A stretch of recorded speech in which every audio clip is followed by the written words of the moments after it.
Hey guys, welcome back to Jimmy and the Pulsating Mass. It is 4:45 p.m. on a Sunday, and I think we are just now starting the subway area that is supposed to connect from Megatropolis to Central Hub, and Central Hub will be a very important location.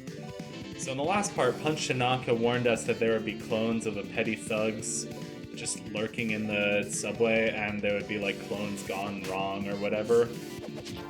So this is actually quite funny. You can do damage to Johnny Octopus by stealing one of his tentacles, or Johnny Tentacles. Yeah, Johnny Tentacles. They made Big Enormous into just a big slug. There's always a 100% chance of success on stealing those tentacles, so that's kind of funny. This reminds me of a game that I want to play, Bomberman 64: The Second Attack, which has it has a level. I don't remember what the entire level's theme is, but like it has a level that has like a subway train car as part of it, and I always thought that was really cool. I guess I decided not to get that then. But yeah, it's a subway car, like a train car in the middle of a level, which is really cool. Basically, other than that, it's a sewer-themed level and with like weird enemies. It's hard to be scared by like these weird enemies, especially when like the funny jazzy music is playing. But I don't think it's meant to be too scary. Unfortunately, yeah, DD turned into a hyper conglomeration of DDDD, which not only I feel bad for them for the whole like Siamese twins situation, except they're joined in an even freakier way than Siamese twins, but they're annoying because they get 2 turns to attack you instead of normal enemies, which only get 1 turn. The regular DD was annoying because she would do that swipe attack at your legs and like startle the entire party, so that was kind of crappy. But other than that, we're just stealing the tentacles. Gonna enjoy some delicious calamari after this. I don't know. So yeah, I'm back in Baltimore. My apartment is freezing.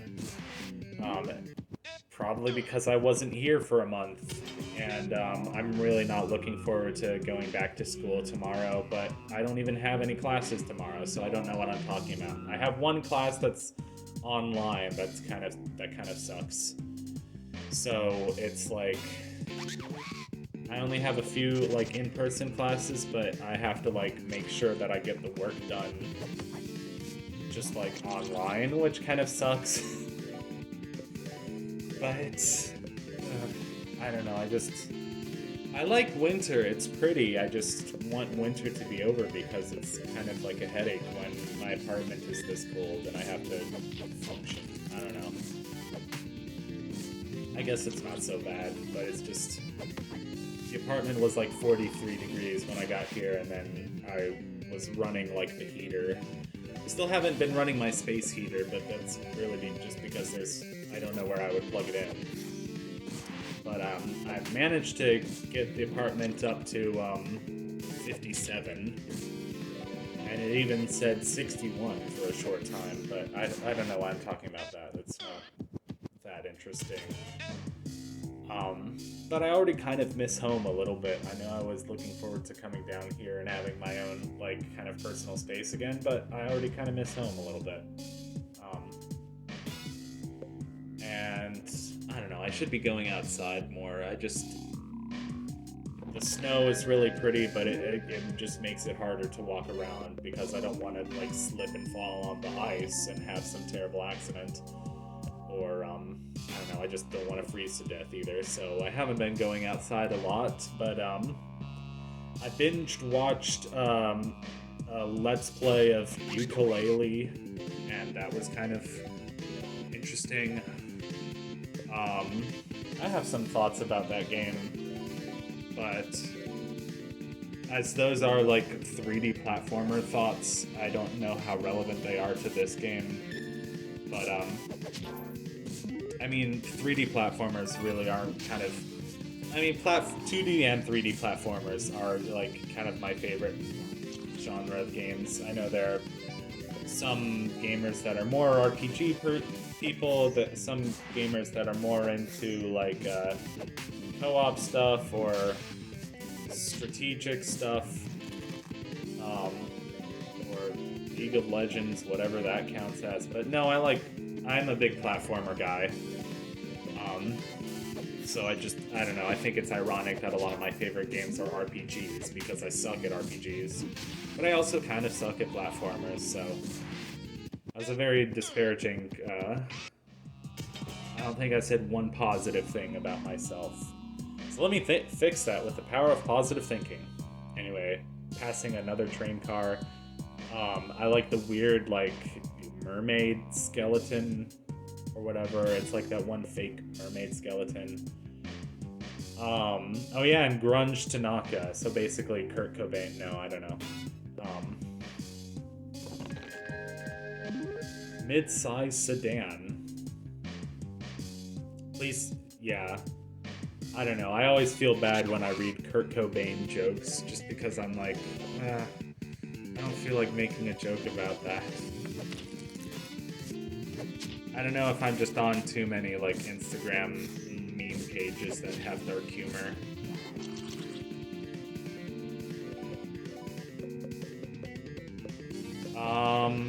So we sure are...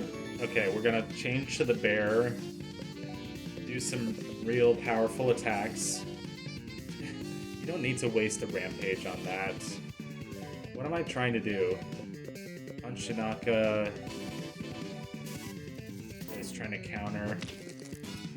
Great. That did nothing. That was a terrible turn. That was an absolutely terrible turn. So what am I gonna do? Oh, yeah, by the way, this is post-commentary. I should go back to live commentary for this game eventually. It's just... pecan pie. Did I get a counter off of that? Because she was trying to startle me, but I think I still got a counter off of that.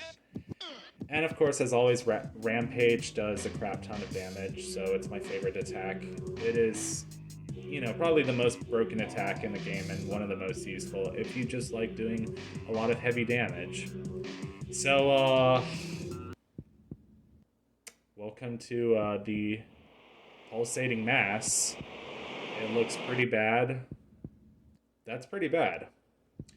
Jimmy, this is serious. The Pulsating Mass has grown much larger than I imagined. This is only a portion of it. Attack it? There's no point. What you see here is merely an appendage, a limb.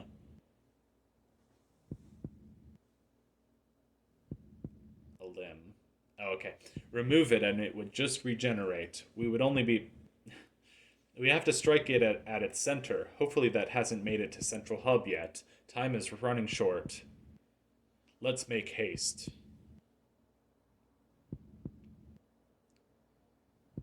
It's like... Well, it's pulsating because it's the pulsating mass. But it's got like a heartbeat or whatever. Anyway, it's very cool the way it kind of like oozes out of the cracks. I think it only does that animation the first time you come through this area. Healing? Okay, we're healing the party. $33,000. What are you gonna do with all that money? I hope you're not gonna be like Verbalays.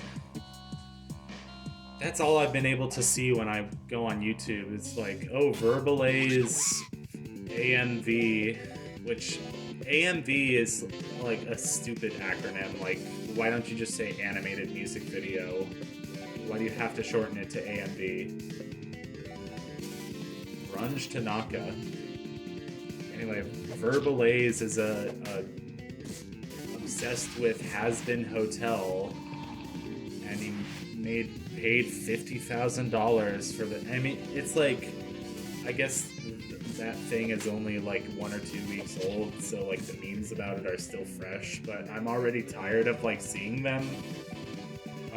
But now I know who Verbalaze is, and I've watched a few of the cartoon beatbox battles. They are somewhat corny, but sort of entertaining. Actually, I want to go left and see. No, never mind. I'm not going to go left. Instead, we're going to go inside the train car. You know, it's all blocked off. And this is the end of the line, apparently. So, welcome to Central Hub. It's got these weird faces on it. It looks very, like, technologically advanced. Like something out of Xenoblade, maybe. I love how Xenoblade combines, like, that classic Final Fantasy, like, sweeping feeling with, tons of, like, advanced technology. It kind of reminds me of Phantasy Star. Like, I've only played Phantasy Star 4, and that was kind of by accident, but I really like that game. I really don't know a lot about the rest of the series, but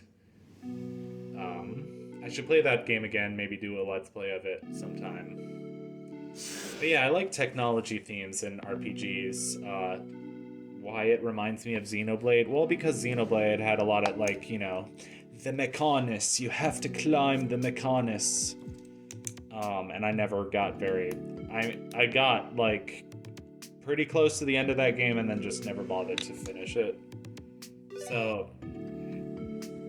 I thought maybe if we could get the equipment later, then I would much rather have a healing fountain and make this area a lot easier. It's not that bad, it's just long, because we have to do the thing where we go to like 6 different locations and activate 6 different things. So, basically all the enemies are these like little sentry like droid things.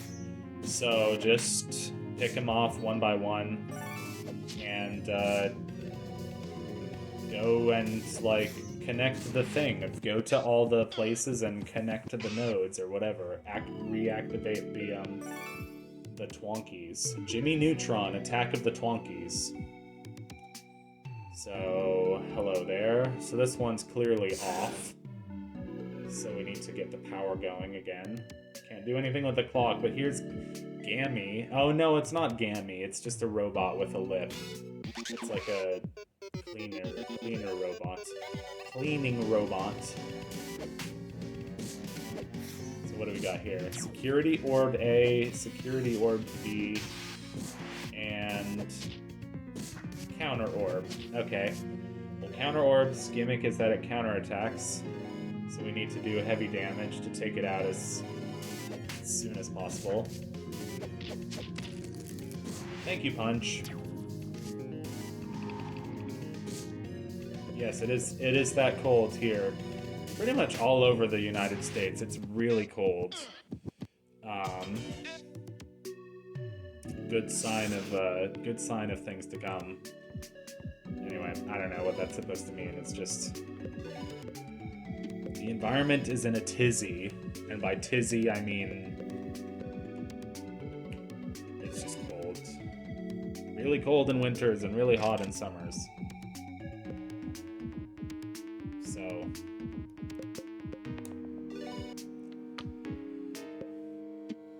Rampage is useful, but I'd rather have High Five, and I'd rather have Jimmy have the ability to heal without switching to the flower or the goon. And I'm not going to worry too much about the other power... Oh, I was just checking on the levels. And I noticed that there are a few forms that I just don't use as much, so it's always kind of fun to pull those forms back out and just give them the leveling that they need. So... Vampire, I'm not sure if his thing is like magic attack or magic defense, or both. Bear obviously has really high attack. And then, you know, Goon has really high luck. Blob.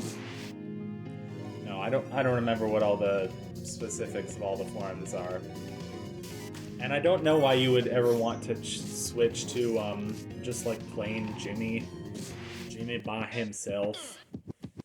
Like what good that would do you, I don't remember. I saw one of my Steam friends pop up. It's not really somebody that I know, but it happens to be a Dark Raccoon who I know also plays this game, so that's kind of cool. I didn't see what they were playing. I like having more Steam friends, but they're not really people I know, so... And even the people that I do know, like from school and whatever, we don't really play like the same games, so I don't really talk to them. I mean, I don't see what the point of being Steam friends with them. I mean, my first Steam friend was my friend Thomas, and I remember when you used to, like, be able to play games from your friend's library if you had permission. I don't know if they still have that feature on Steam, but that's how I played Undertale, is from my friend Thomas's library. Anyway, I don't know if they still have that feature. So it looks like one more battle and then we'll be done with this video. Is that right? Yeah. Extended. I'm not sure if that means that, like, you have, like, an extra turn, or if they have an extra turn. But I think it gives you an extra turn, so I'm not sure. Anyway, these guys are pretty easy. So, yeah, that's it. Next video of Jimmy and the Pulsating Mass, we're going to keep taking care of business here in the Central Hub and keep exploring this area. Okay, bye, everybody.